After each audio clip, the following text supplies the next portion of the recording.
Good morning, and welcome back to another episode of the Talk to Chair Morning Show, where we go over tips, tricks, ideas, and exercises to help make you the absolute best entrepreneur you can be, not only for yourself, but for the people you love and care about most. We have a really fun episode this morning as I'm interviewing my brother, my bigger brother, role model, superstar, in my heart, as always. And we're out here in Denver, Colorado, to have some fun, some adventures.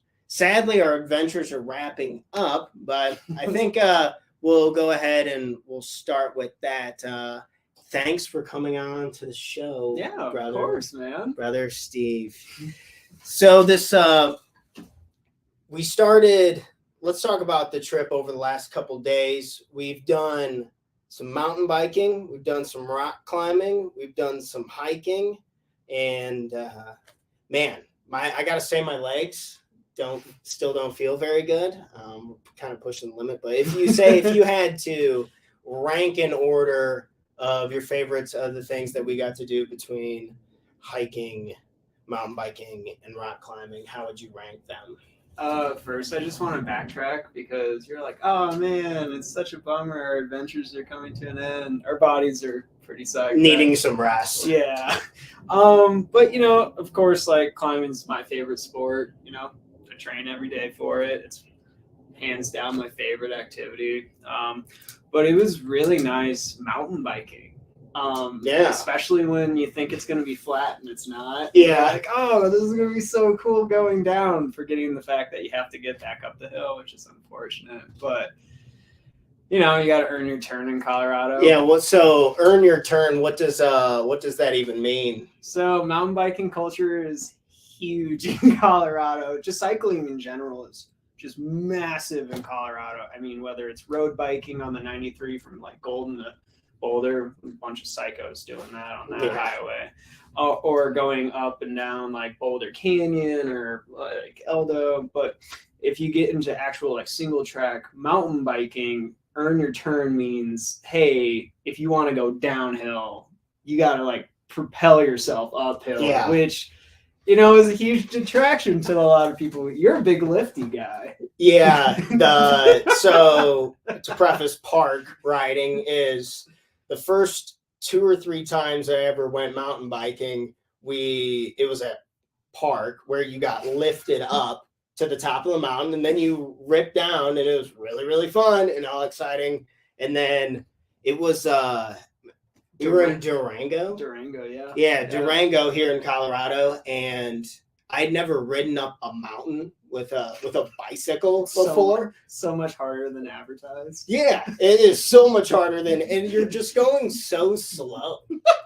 It feels like, I think we could hike faster. Oh, you for sure can. Yeah, and you're just pedaling lowest gear possible. Feet are just blazing. But you're just like trying to balance the bike as you're like wobbling uphill. And trying to restart. I probably looked like an idiot multiple times, and that's okay, right? Where you're it's so uphill and you fall off your bike and then you have to get back on, but the gear's so low that you're like spinning out of control and your handlebars aren't straight. But either way. No, that was really, really painful on my quads for sure. But that was my first experience with non-park riding, earn your turn. So thanks for clarifying that. Yeah. I mean, honestly, mountain biking is probably like outside of climbing, it's like my favorite activity. Mm-hmm. I'm just not in the market where I can buy a $10,000 bike. Oh my gosh. Yeah. They're really expensive. Fly through the trees and hit jumps. And I mean, I don't know. It's interesting to me because I love mountain biking, and I've gotten to go snowboarding now, and I love so many of these outdoor activities. But seemingly, climbing, even though it's not visually going to agree with most folks, like it's like the safest sport out there in comparison. Because if you're doing like marathon, like trail running, your knees are just getting like beaten down to nothing. And then mountain biking, if you're going downhill at like 30 miles an hour and you hit a rock, like that's just you're gonna get bodied. Yeah, you get bodied. And So like actually going out with you on bikes was like super fun because it's just not a normal activity for me. It was a great way to explore the South Platte region, and you know, it was nice instead of just like looking down and around. It was like nice to see the entire valley sprawl out in front of us. Yeah, and then that would leave last off on the list for things we got is hiking. Do you do much hiking anymore? No, when I lived in Arizona, I still loved it because I hadn't really found my stride in climbing, and I thought it was a great way to like commune with nature without any like real technical like ability or like training. Totally. Yeah, that's a huge reason why I love it. Yeah. Yeah, but you know, once you start to up the ante, like it's this like dangerous game you play because you find this like flow state or this high doing other activities, and then you get to experience so much more because you're moving faster and covering ground. And so now just hiking personally, like I don't mean to dismiss it as like a not awesome activity, but it just feels so slow. Yeah. Like you can move so much faster. Granted, you're going to be a lot hungrier, thirstier, like sore. Yeah. But you get to take in so much more at a faster rate. Mm-hmm. And so no, I don't hike much. And some of my negative correlations with it come from like having a full pack with rope and gear and like a couple days worth. Yeah, you're carrying weight. Yeah, and you know, you're having that type 2 fun uphill. Yeah. It's not as appealing as it once was. Yeah. And I'm probably speaking more on the side of just you go to a trail. If you're ever looking for a hike, All Trails is that app is the app. You can find really cool trails wherever you want to go. I've used that nonstop. But probably to preface, you're still hiking all the time because you have to hike to get to the places that you do want to go, which is crazy. How do you have what's the longest hike? So you call it hiking in when you're going to say a particular rock climbing route. What's like the average hike in that you've been messing around? Clear Creek was nothing. Yeah, and then there's other places. Where was that one you took me where we had to hike in like over like 3 miles? Was Devil's Head or? Yeah, we did like 1,000 feet in elevation in like 2 miles or whatever. Yeah, and like there was no real trail maintenance, so you're like every step you take, you lose a step, like just because of how like loose the pine needles and dirt are. You're not really like making too much progress. But yeah, I mean like it was like hiking Half Dome, the Death Slabs, like that was like 3 miles and 2,500 feet of vert, like pitch black. And then you have like sport climbing canyons like Clear Creek where you park, hike for 5 seconds, and you're at a wall. Yeah. And there's these stark differences. Like El Dorado Canyon, the maintenance in the park is crazy. Like the amount of work these park rangers have done, because you'll gain like 600 feet, like a quarter mile. But they have literally built stairs out of boulders. Yeah. To help like avoid soil erosion. Yeah. And like let climbers recreate like responsibly. And so there are so many different hiking experiences I've had. I mean, the things that we've done in Banff together. I know I brought this up already, but like the hike off of like Half Dome, it's still like traumatizing to me. But, I mean, it's unreal sometimes, but yeah, I mean, Eldo will always keep me in shape. You gain 600 feet in a quarter mile with a full bag. It's like, well, you know. How much does all the gear usually weigh roughly, you think? 35 pounds. 35 pounds? You know, food, water, rope, gear, layers, your climbing shoes. I mean, all of it, right? Yeah. Summer's around, so lighter loads. Really excited for that. And it'll be a little more free finally. And clarifying on Half Dome in Yosemite, I guess we might as well do this now. Ranking off your favorite national parks that you've been to. Maybe in the let's do that. Just say your top 5 national parks, and then I'll do mine. Okay. Banff is number 1. Yosemite number 2. Zion. I'm gonna go Cascades number 4. That's just astounding out there. I mean, if you catch a good weather window, it's astounding. It'll just blow your hair back. And the Tetons. Tetons. Yep. Those are for sure my top 5. If you gave me an all expenses paid trip for like a month between Yosemite or Banff, I'll go Banff. Banff. Yeah. The wildlife is just, I mean, as a climber, Yosemite is much more historical, but what I like to do and how I like to recreate, and also being that far north in the summer and like the days never really ending is so much more fun. Yeah. That was one of the most shocking things to me, going to a national park in the summer, like far north, say in Canada or in the Dakotas or even like Montana where the glacier's at. It's light out until 11. And so you'd be hanging around a campfire and say if you're drinking or something like that. And then before you know it, you're like, oh, wow, it's still light out. And then you check the clock and it's like 11:30, which is a super weird feeling to me. I couldn't imagine living there for especially the winters when it's the opposite side and it's dark like 20 hours a day. That'd be pretty brutal. If I had to do my national park list and it's going to sound like I'm copying, but I promise, good reasons on the first 3. The number 1, I would say Banff in Canada. That park is absolutely bonkers. I mean, it's one of the coolest. You go to the lakes and then you can see like 20 feet into the water, see the bottom of the rocks. It's so clear. It's really magical. The number 2 would be, definitely Yosemite Valley. If you can do like the Mist Trail and I mean, just even driving around in your car, it's so good. It's really busy it's not that big. No, the valley's incredibly small. Yeah. It's big, don't get me wrong, but with how many people are coming from all over the world. And then Zion National Park in Utah, absolute banger, incredible. Number 4, I'd have to go with Smoky Mountains National Park in Tennessee. Yeah. That park is absolutely crazy. And then Yellowstone.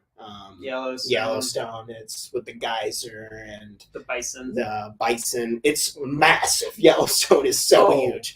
I don't even think I saw a third of it. No, it's like impossible. I'm not trying to diminish your time there, but I mean, like the Yellowstone acreage is just so vast and expansive, and the ranges and hidden valleys in between the ridge lines and stuff. I mean, it's just mind-boggling country out there.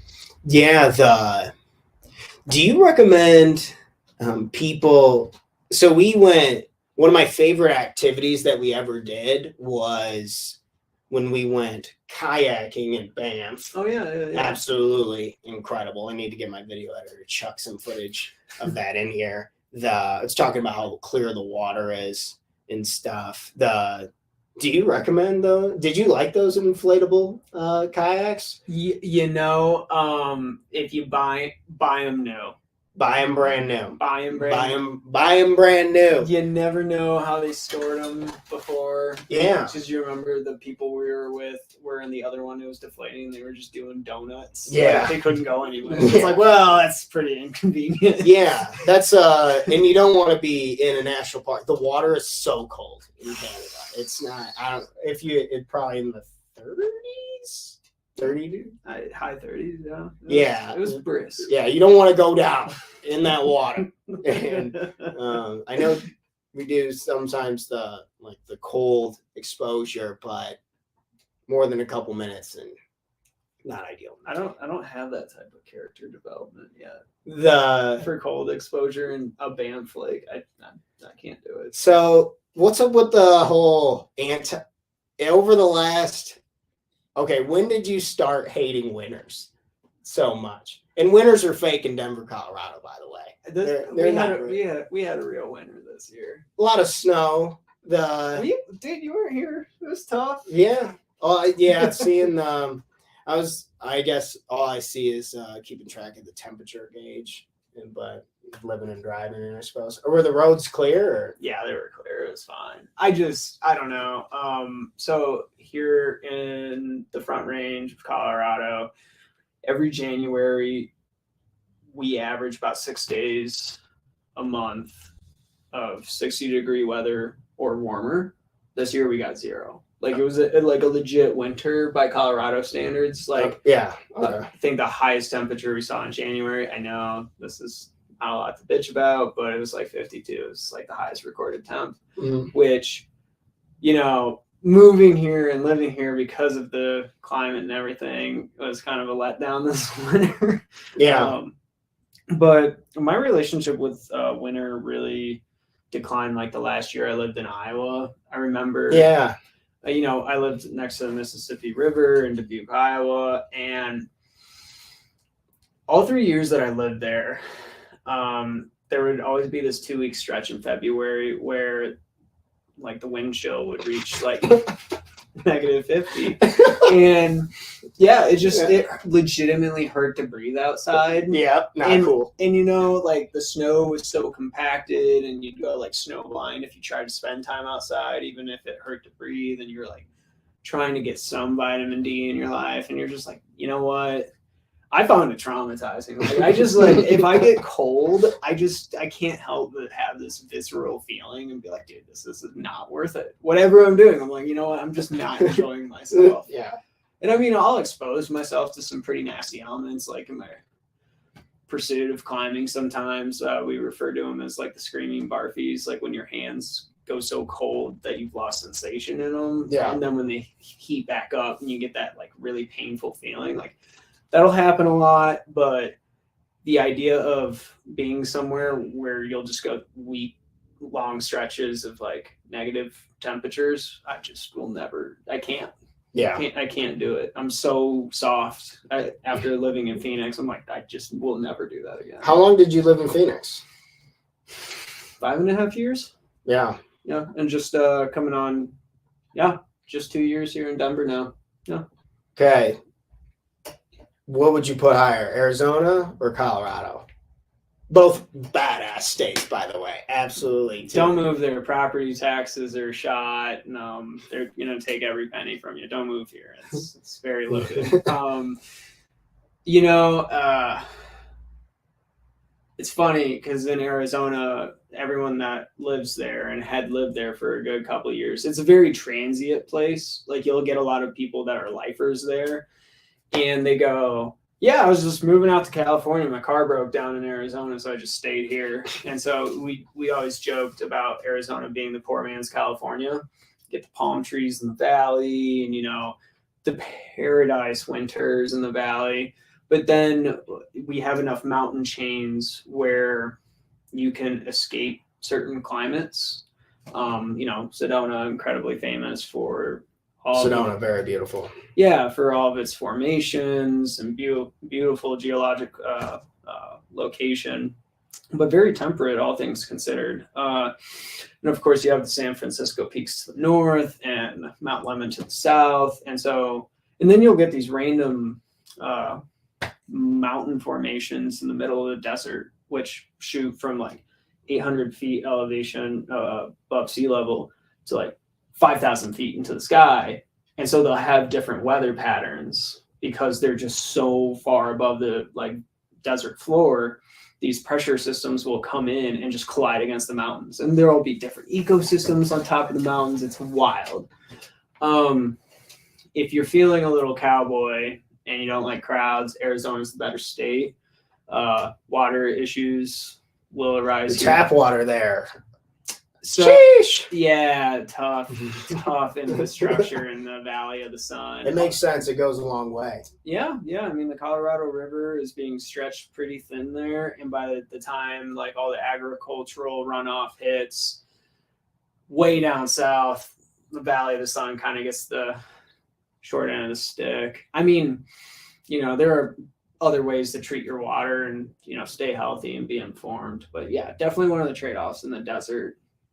One of the bigger trade-offs, actually. Where's the water? Where's the water? Just down the road here in the Rockies. Yeah, that's true. That'll be an issue, but no. So you would prefer Colorado over Arizona then? If employment and now it's friendship as well, because I'm really fortunate with people I know and love here on the Front Range of Colorado, whether from Fort Collins all the way down to the Springs. Like I know and really cherish a lot of people here.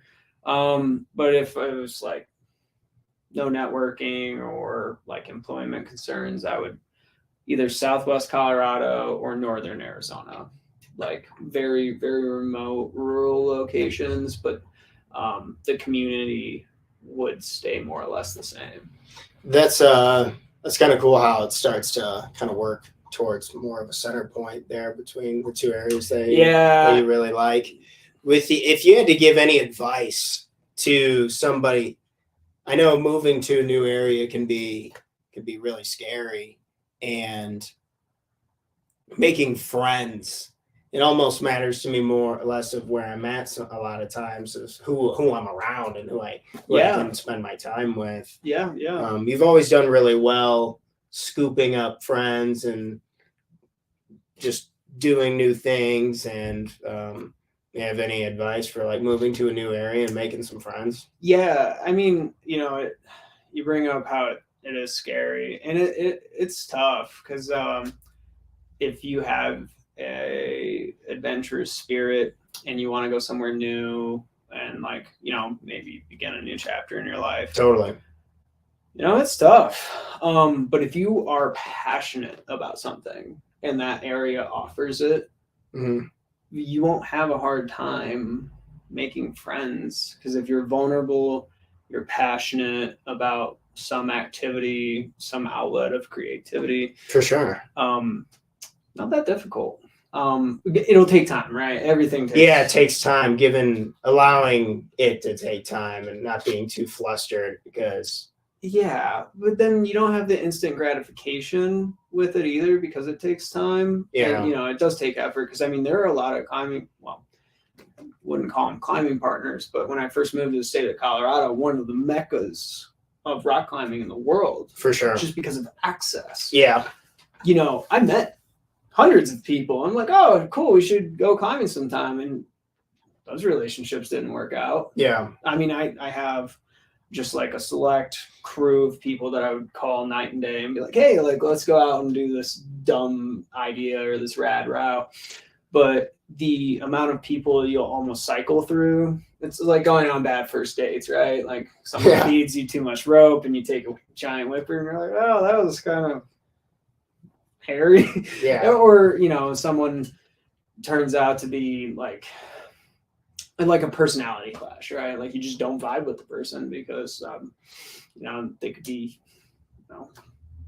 let's not get into politics, but the idea of like moving somewhere, being vulnerable and being passionate about a particular activity or outlet of creativity will allow you to make friendships and loved ones in your life. But if you're like a diehard skier and you move to Georgia, that's not going to work, right? Mm-hmm. But if you're an art fanatic and you want to live somewhere in the Wild West and move to Santa Fe, New Mexico, you'll have no issues making friends there if you're passionate about it. The art scene there is really unique and wild. It's like cool. The top third grossing art capitals in the country. Very traditional though. That's a whole different conversation. But yeah, it's like, let's say you're passionate about running. Oh, yeah, go out to Utah.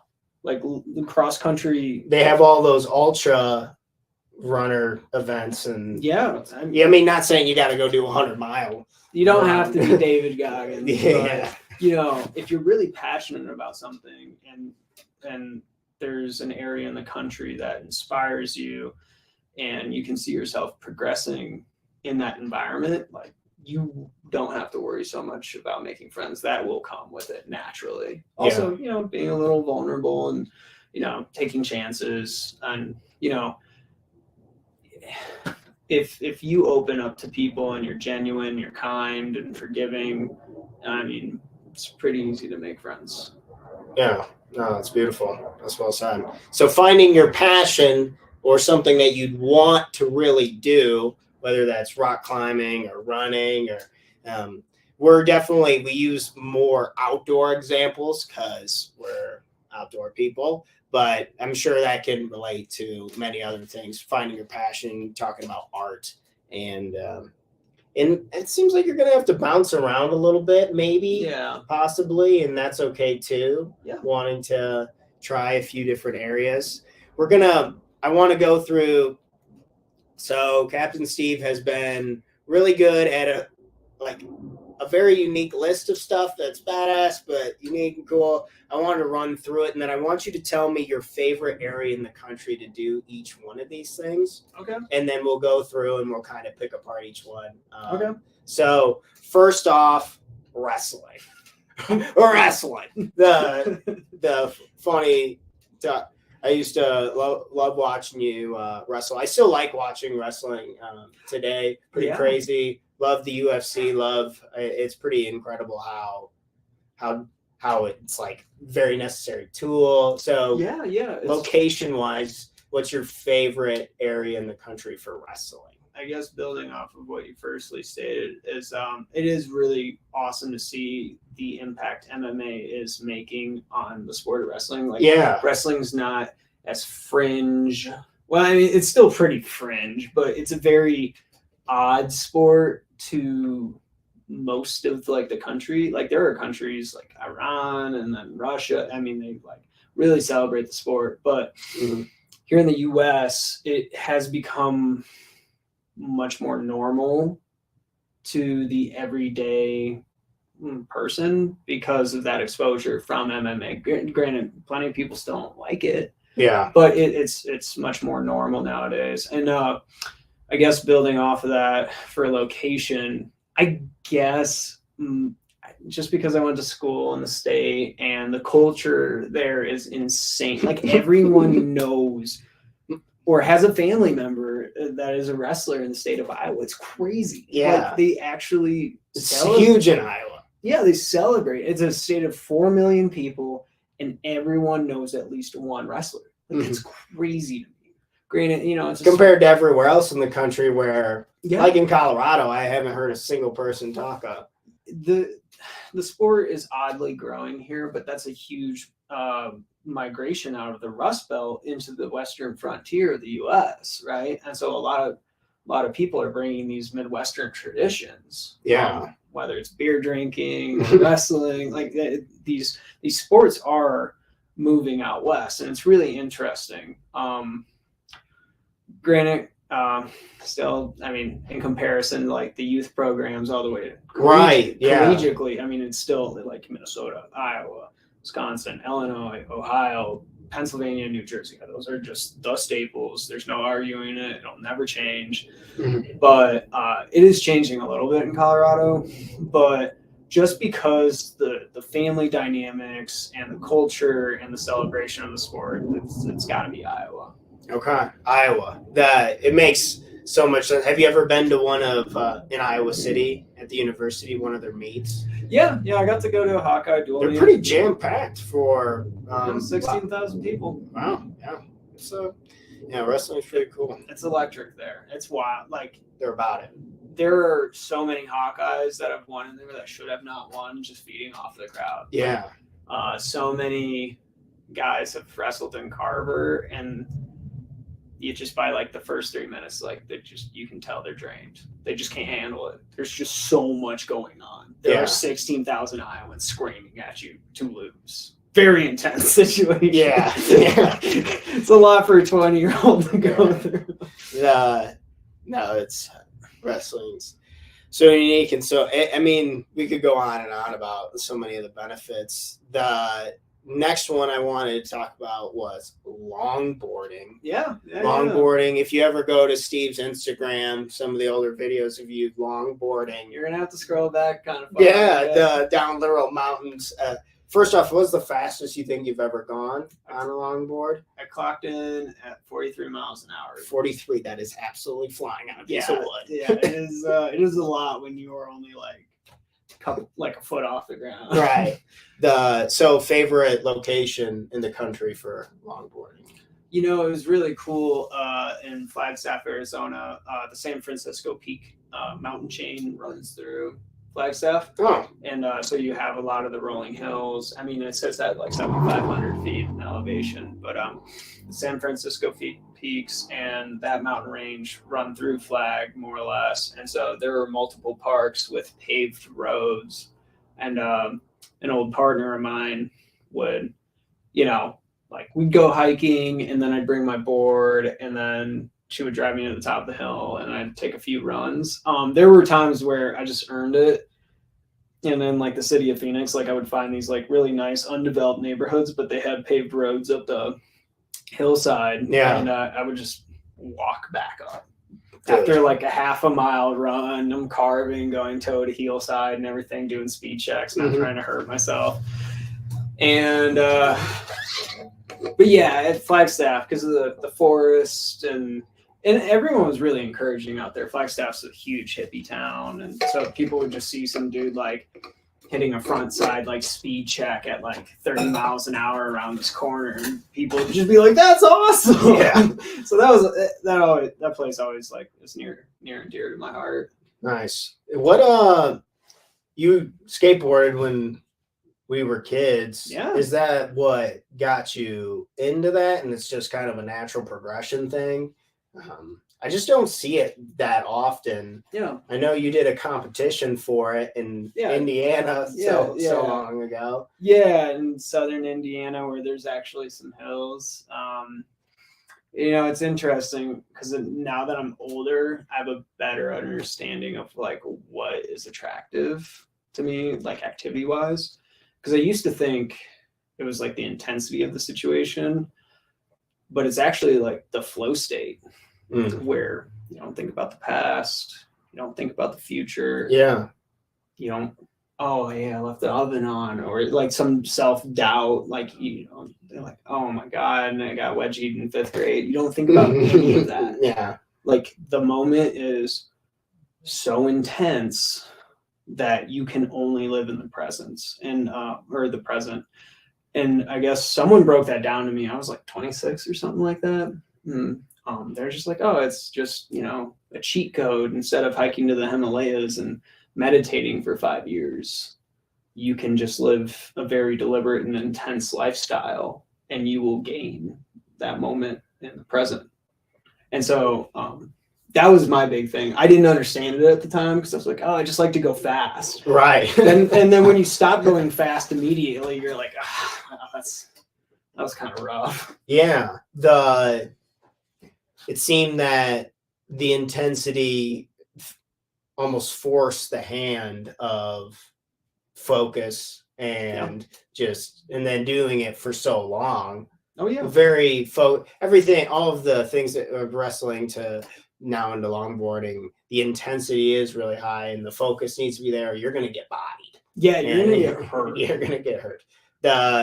So top place in the country for longboarding. I'm going to say Arizona slept on you. Arizona slept on. Shout out to Arizona. The next one, 3 on the list, jiu-jitsu. Oh, yeah, Jiu-jitsu, rolling, wearing pajamas, doing all that great stuff. Really aggressive hugging. Tap where I snap. Tap where I snap, yeah, man.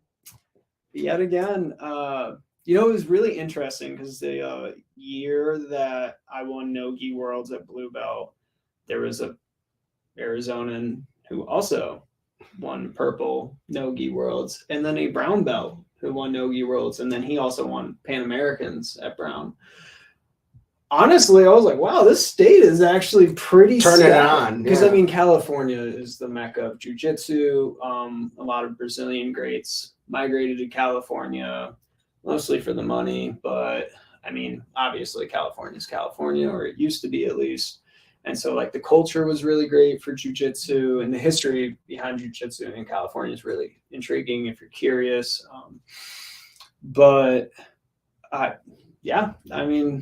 Shout out to AC. Shout out to Arizona, rock and roll. Also, you really earn it in the summer there if, like, you're going to a gi or just strictly Brazilian jiu-jitsu practice and you're wearing the kimono. Yeah. The AC's cranked in the gym. It doesn't matter. It's going to be a hot day. Yeah. It's going to be a very hot day. No dry fit. You're just in, like, a thick kimonos. Yeah.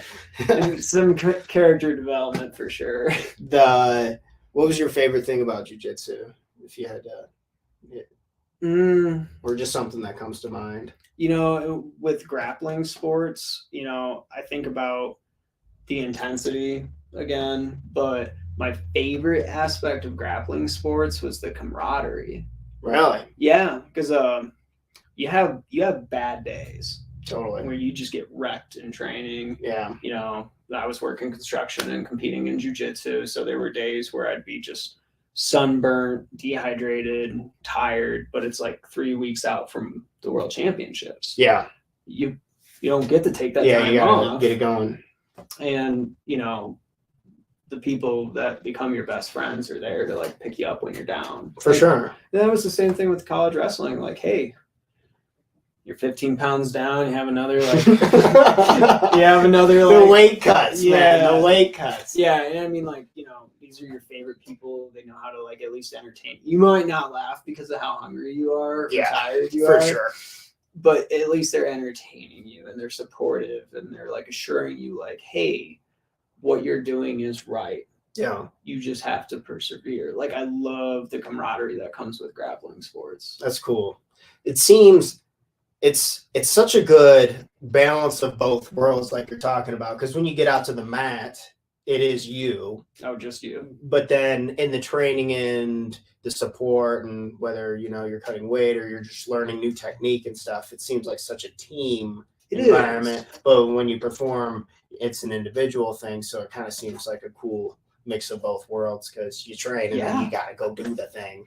Yeah, and I mean, like, when it comes game time, like, dude, it is just you out there. Like, and it's tough. Like, I know some killers that have performance anxiety. Like, dude, some of the guys I would train with would just wreck me, and I would like just get bullied some days. Like, there was this one cat named Eddie, shout out, love you, dude. His guillotine was so automatic. If I even shot him for like a single or a double, he'd just lock it up. And there was one time he like actually crushed my windpipe.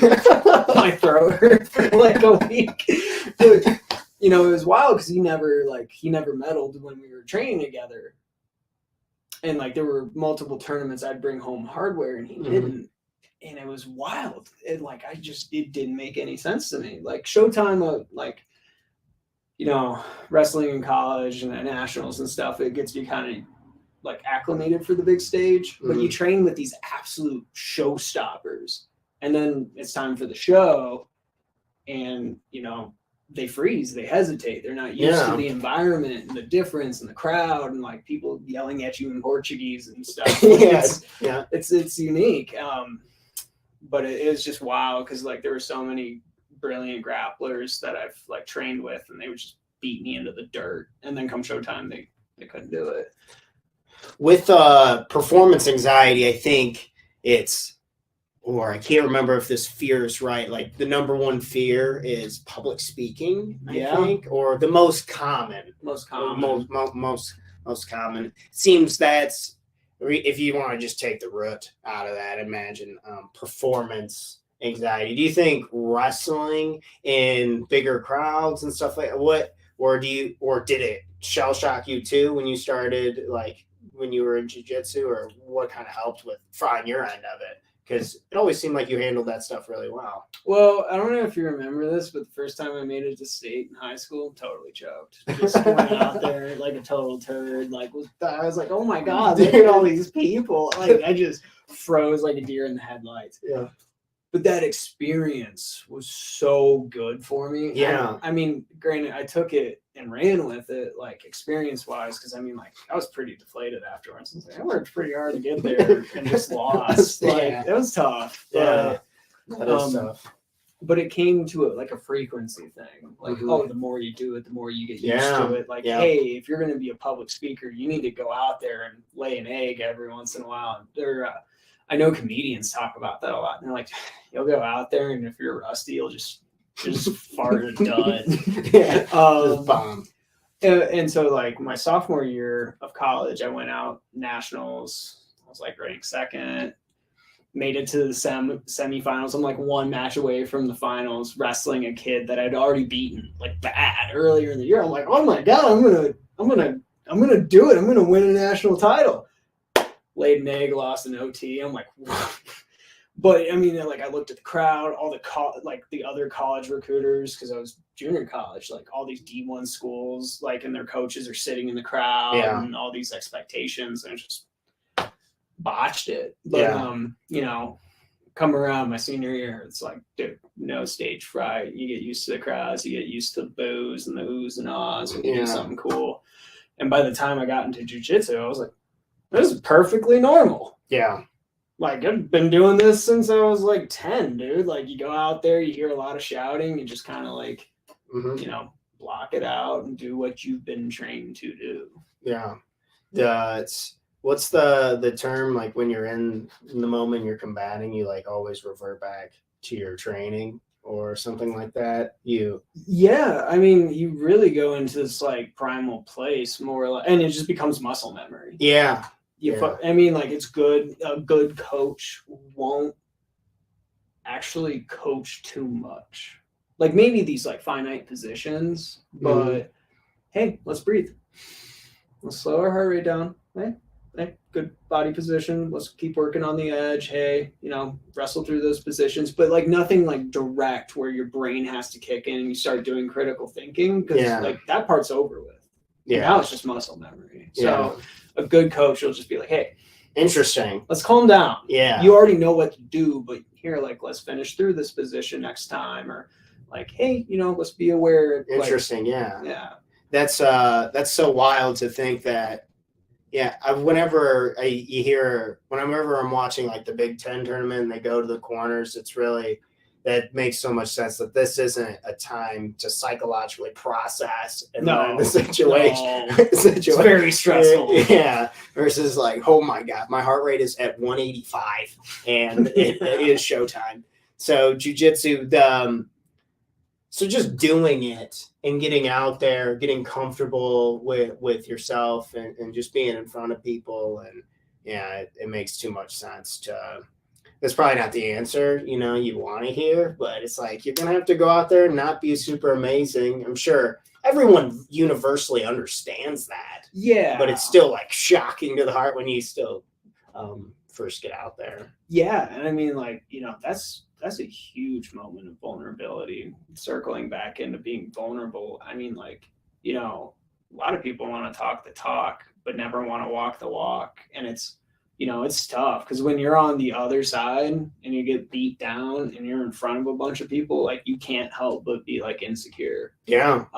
When I was in the Brazilian Jiu-Jitsu World Finals in Gi, got leg locked, tapped out like 2 minutes in. And I just like looked up and all these Brazilians are like screaming, dude's like doing a backflip in my face. And it's like, it's a pretty vulnerable moment, man. That's a tough moment. That is, because you're not the one celebrating, right? And so but to like reap the rewards, you have to be out there. And I mean, like, circling back into like friendship and making friends, like, you know, you got to put yourself out there first, or it's just never gonna work, right? Right. Yeah, that's awesome.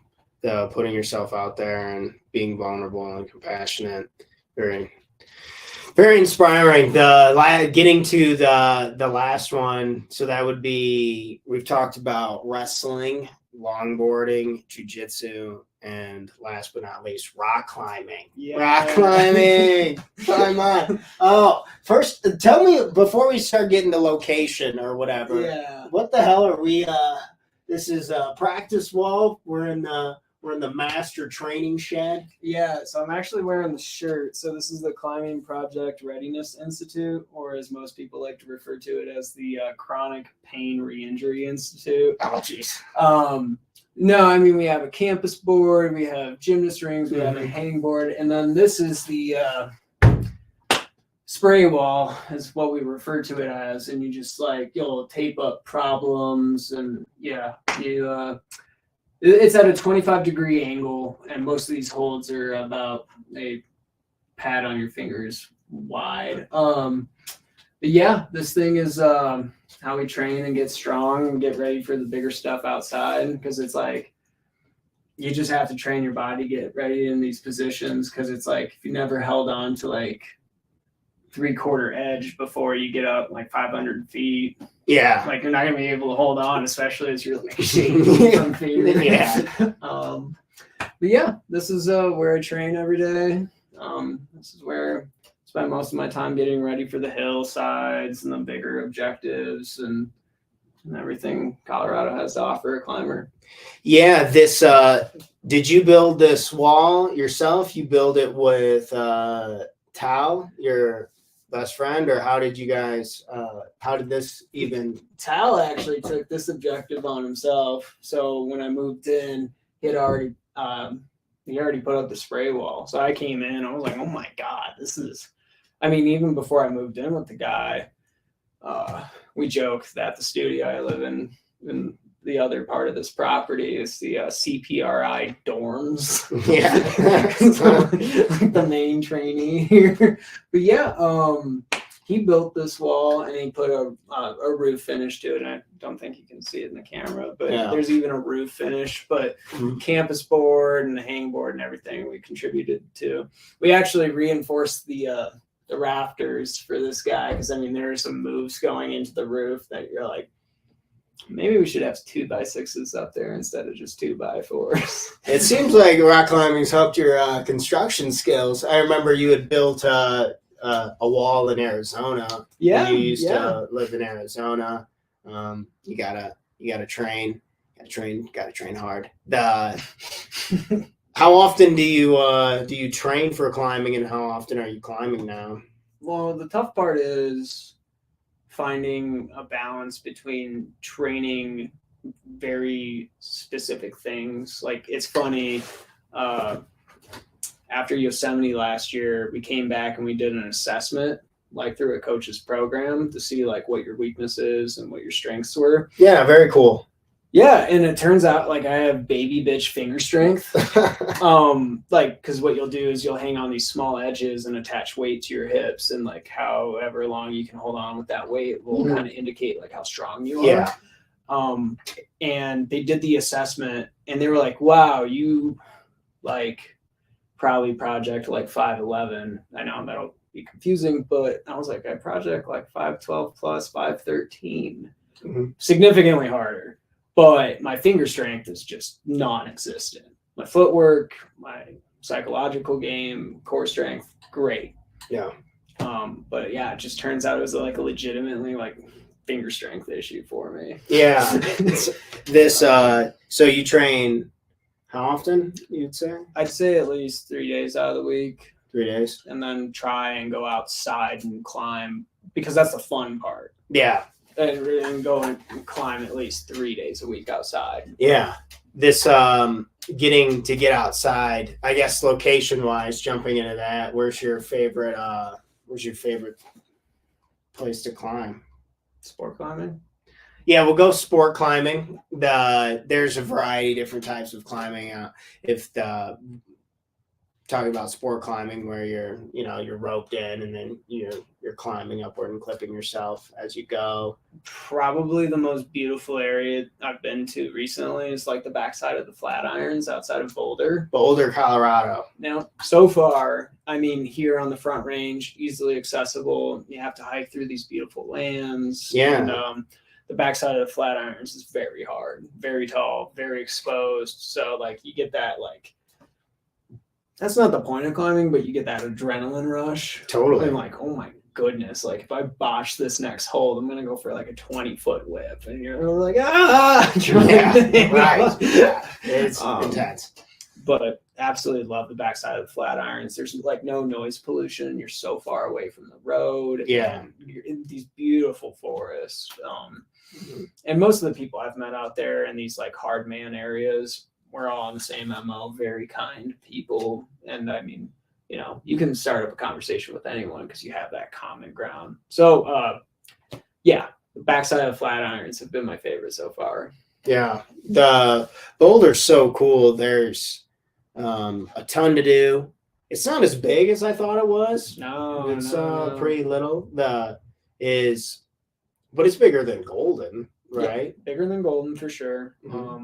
And it's weird because now Boulder's like kind of expanded into like Louisville and stuff like that. So it's kind of these conglomerate areas that have all kind of like melted into each other from housing being developed. Louisville, I thought if I read this right, they had like a dozen crimes last year. It seems like the safest place ever. Or I mean, it's pretty relaxed. Yeah. Like a lot of Birkenstocks. I mean, a lot of mellow vibes. And if I'm just being honest, very, very affluent. You know, it's amazing in a geological like sense. I mean, you're next to the Flatirons, you're next to Boulder Canyon, you're next to El Dorado Canyon, you're very close to Rocky Mountain National Park. And then, I mean, you are just like kind of a football throw away, all things considered, from like Golden, Colorado too. Yeah.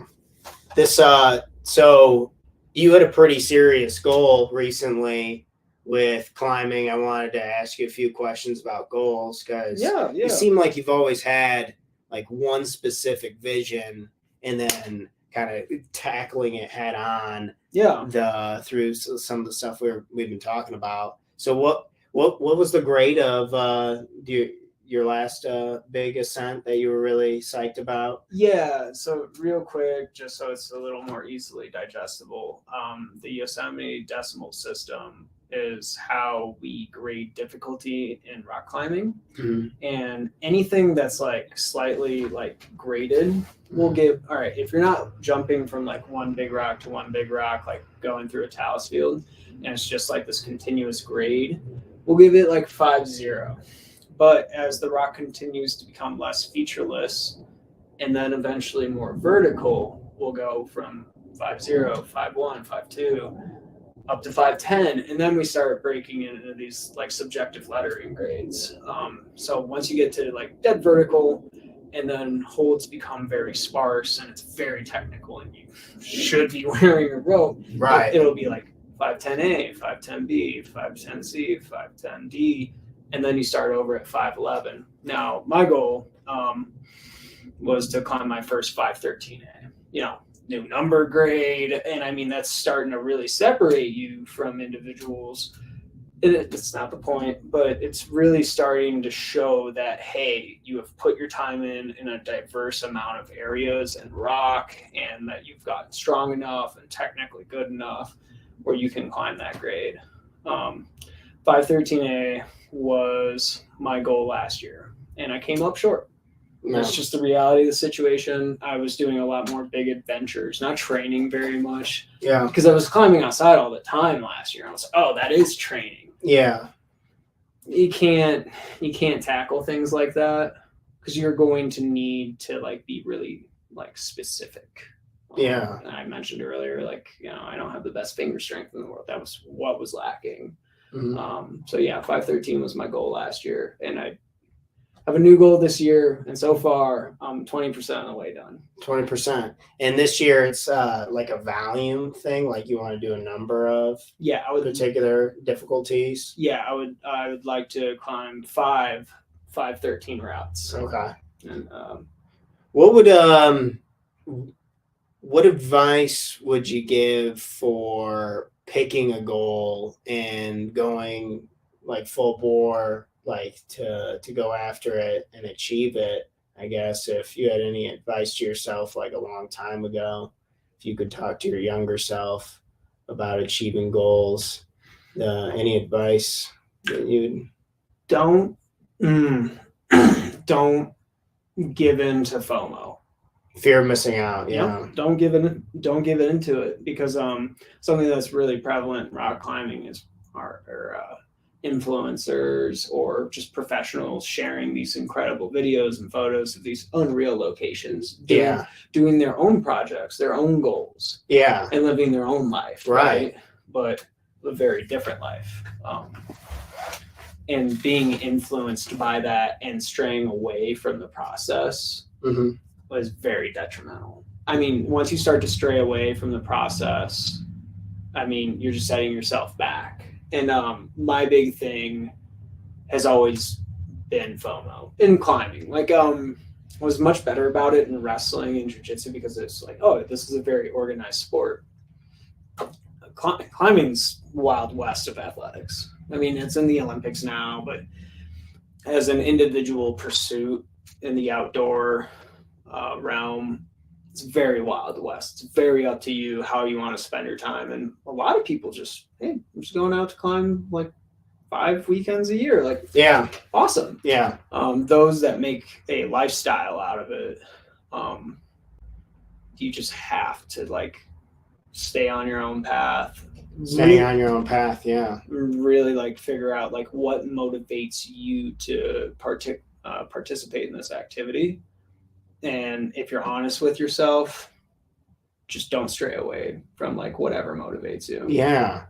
This man, that hits home so well. This makes too much sense in my brain now when I'm thinking about things I've done in the past and then things I didn't complete is because I got distracted by something else, another shiny object, or the thought that because I don't live very long. If I don't do that too, then I'm missing out. Yeah. But in reality, I'm missing out the potential of achieving or getting very, very good at something that I really care about and not caring so much about other people and what they think and stuff. And I used to think about this a lot with drinking, drinking alcohol. Yeah. I think I'm like a little over 90 days now without drinking it. I'm not going to quit for life, but this thought that if I didn't do it on the weekends with my friends, like I was going to be missing out and I was going to be only young for so long. Yeah. But in reality, now my other goals, I'm starting to like gain way more ground on, and that's bringing me way more peace and happiness than going out and getting fucked up like for the weekend. And not that I'm not trying, hopefully it doesn't sound like I'm demonizing alcohol, especially here in Colorado. If you do like beer, this place is the place to go. What brewery did we go to the other day? New Terrain. Yeah, that they had like hazy IPAs and stuff. We're not alcoholic. I had this root beer that was really good. Not like root beer, what you'd think, like the soda, but from an actual. How do they even make that? You're actually asking around. Yeah, I don't know. It was delicious. It was sweet, like rhubarb or something like that. Or either way, it was good and made my stomach feel really good. So shout out to New Terrain. But so picking something in particular and not worrying about other things distracting you. Have you had any distractions recently? Do you have any like shiny objects that are pulling at your attention at all lately? Yeah, I mean, getting a little older, it is tough because like you dive all into these like particular athletic pursuits or like lifestyles, and then you'll find these endearing people in your life. Yeah. If you are truly passionate about it, you'll find other passionate folks. Yeah. But sometimes it can be tough by like outside influences that I'm doing this selfish pursuit without any gain whatsoever, except for the like deliberate excitement and enjoyment you have with it. And I mean, like sleeping in the dirt and being a little pickier in the grocery store is a like deliberate lifestyle choice. Like as a climber, like we refer to it as like dirt bagging. Yeah. I'm like high class dirt bag. Like, hey, I live very simply, but I'm not like out of my van and stuff. I'd not be caught in one of those anytime soon. But you get a little bit older and you're like, still living like you're 23. Mm-hmm. And outside influences will kind of like work their way into your thought process, and that'll be the biggest thing that'll kind of distract me. Yeah, it's like, hey, you're being very deliberate about your lifestyle choices, which to most seem almost neglectful. Yeah, and I mean, hey, if you're responsible and you're like, if you're aware that this is a fleeting chapter. Yeah. And like, hey, you do put things in perspective. It's not dangerous, but if you ignore that aspect of life, that's when it becomes dangerous. But that's probably what like deviates me away from like being motivated more often than not. Yeah. this concept of like eating clean, and I mean you've been eating pretty clean Many moons. yeah, lately. This or shoot, what any recommendations on keeping a healthy diet? We can talk breakfast. Breakfast, yeah. Yeah. You were eating your super breakfast the other day. What's in this pile of goodness? So every morning I'll eat like a third of a red pepper with hummus. I'll slice up some cucumber, eat it with hummus, eat half an avocado with hot sauce, and then I'll do overnight oats with blueberries, raspberries, honey, chunky peanut butter, and a banana. And that'll be my breakfast. Damn. Yeah. Vitamin and mineral galore. Yeah. I always got confused with supplements being when I was first wanting to get into health and fitness, I always forgot like that how important quality food was. And I was like, oh, I'll just supplement. I'm drinking protein, bro. And the protein's key. Yeah, drinking 3 scoops away with every meal. Very wasteful, by the way. You pee out a lot of that, but don't get suckered.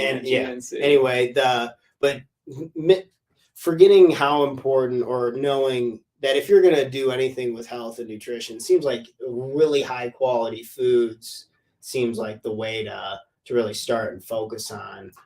Fruits and vegetables you can't go wrong with. No. And I mean, something I think about all the time, because I mean, there are days where like I'll be with my best partner, Tal, and you're like, okay, hey, we're going to go do this like 1,000-foot route. We brought 1.5 liters water each, and yeah, we should be done in like 5 hours. 10 hours later, you're like just wrapping things up, and your body's starting to eat away at itself, and your lips are super chapped, and you're sunburnt. And it's like, well, hopefully you put some rocket fuel in there beforehand, so you're not just suffering throughout the day. Because I mean, like what you fuel yourself with is what will carry you throughout most of the day.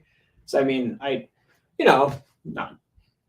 still have a beer every once in a while, and sometimes like on climbing trips I get suckered into it. Like around the campfire I'll smoke a few beers. Yeah. Next day, if you're out epicing, you're sweating out all the poison, and you're just like, oh my god, this is way harder than I want it to be right now. But yeah, I mean, if you wake up, crush a donut, and you're like, oh, I'm gonna go climb 1,000 feet worth of 511, it's like, dude, you're in for a rude day. Right. You might yak. I'm sorry. This getting older, it seems like when you're young, you're so much more like a sponge, whether it's falling or eating not that great of foods, and still like being able to have 1 million megawatts of energy, or however you would put that. How are you have a birthday coming up? Dirty 30. Yep. You what's your relationship with getting older? How you you're gonna be 30. I'll look like I'm still 24, so I'm pretty excited. Hey, long-term game, dude. Just wait until the. But you're so physically active, you got to be thinking about that kind of stuff. You have a healthy relationship with getting older, or like what's some advice you would give about just kind of as you're moving and you're changing your body? Yeah, I mean, I wish I would have stretched a lot more in college. Stretching, yeah. Oh my gosh. When I was in college, and I mean, like I got a lot better about it when I was out of college and in jiu-jitsu and stuff. Also, flexibility was like always critical to me. Yeah. But it's like I was always a little bit flexible, especially in college with my style of wrestling. But then in jiu-jitsu, like you needed even more flexibility. But now it's just for recovery, because like today, trained for a couple hours, and you put that much mileage on yourself. It's like you really need to decompress and let the muscles relax and fight inflammation and muscle tightness to the best of your capability. So stretching, absolutely key. And then just a good form of decompression. Like if you're passionate about something, you're gonna burn out too. Yeah. I mean, there are a few things in my life that haven't burnt out, and like one of them's pizza. I don't know, but Pizza stands the test of time. It truly is timeless. Greatest creation ever. It's up there. It's just like when it comes to something you're passionate about, I can barely consume climbing media. I'm already burnt out. It's only been a couple of years, and I'm like, you know what? It's the same song and dance. I don't want to hear it anymore. You know, during football season, Sunday, I'll go epic. And I'm like, oh my God, I just got away with something really dumb. Come back, turn on Sunday night football, and just not think. Mm-hmm. Or other practices, you know, you can wake up, be really deliberate, put your phone on airplane mode, maybe like play some like instrumental music with no lyrics, stretch, and just be really deliberate about being in a silent, stimulus-free place. And like kind of shelter yourself from like your passion or like something that you have to work on like very, very adamantly with. This so stretching. Have you ever taken a yoga class? I have. Do you recommend it? I found it to be awesome, and something else like, hey, if you would like to be in a nice environment, a very friendly environment, and exercise and meet new people, I would really recommend it. Personally, I've spent too many years in a small room with sweaty people. So, you know, at the end of the day, like I thought it was awesome. And if someone has the slightest intrigue in yoga, I couldn't advocate for it more. Personally, I'm just like, yeah, you know, I could stretch at home. Yeah. This, it seems getting on the age of getting older, I've seen a decent amount of rock climbers who are pretty old. Oh yeah. Do a lot of people make it long, or do you like think a lot of people burn out of it, or do you think a lot of people like it's something you can do for a really long time? Or? Oh, it's for sure something you can do for a long time. And climbing's in this weird like revolutionary age where there's actual sports science in it now. Like a bunch of people went to college, climbing freaks, and then they got physiotherapist degrees. And they're like, oh, so this is how the body works. And like the old guard, they were just doing it horribly wrong. Yeah. And now like there's so much we've learned just in the last 5 years with the growth of the popularity of the sport. But yeah, people are still climbing. And I mean, my rope access evaluator, also named Steve, I ran into him recently. He's still climbing 512. Damn. 59. 59. Still climbing 512. Good for him. Yeah. That's like the new 40.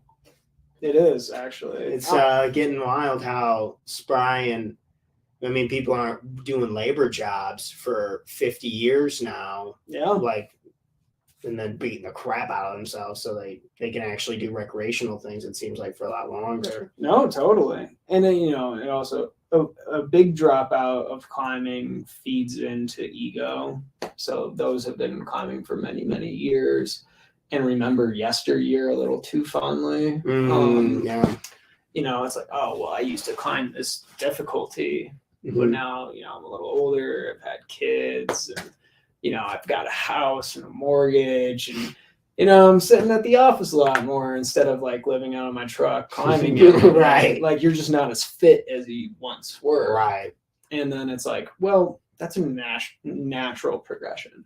And, you know, if that satisfies you, awesome. But then you have to build this healthy relationship with your ego, and then what you used to do with climbing becomes null and void. Like you're in a new chapter, right?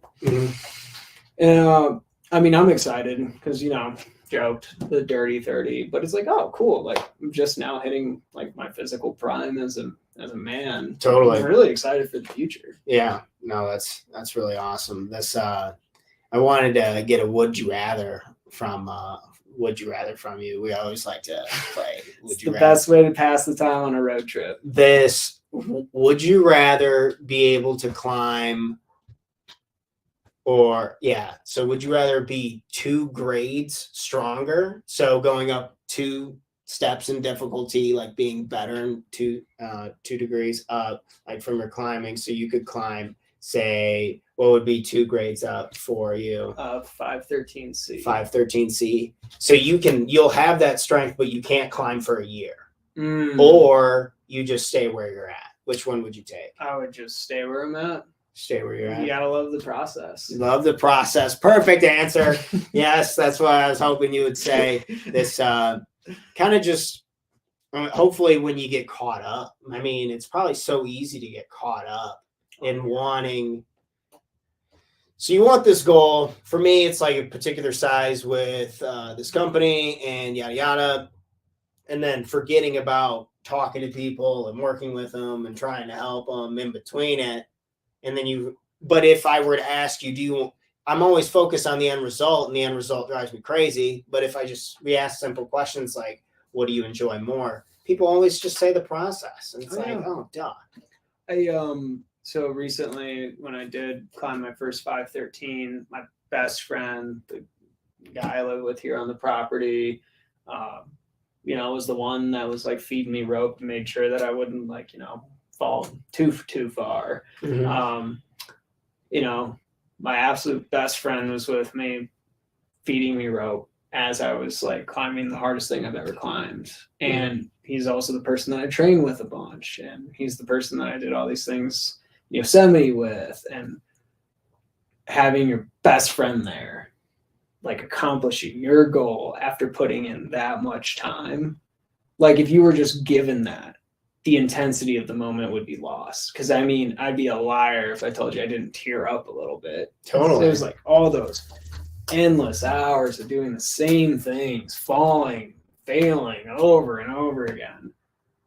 And then you succeed. Yeah. And your best friends are there to have beers with you afterwards. And it's an amazing feeling. And then just like, you just have to be patient and do nothing for a year. It's like, what kind of reward would that be? It's like, I'm stronger. But I missed out on all these like human experiences in the meantime. It's like, man, forget that. The human experience. Well, it's really inspiring to have you as an older brother. Much, much love to you. Goal pursuit. I'm so excited to continue to kind of see how you handle things and continue to do things. I guess before we wrap up today, I'm sure Mom would kill me if I didn't ask you to give me a hug. So get over here. Love enough. Me too. This was episode interview with Captain Steve, brother, superhero, super freak. Excited to see more adventures to come. Thanks for checking us out, and I'll catch you on the next morning show. Until next time. Cheers, cheers. We out. Until next time, have a good one.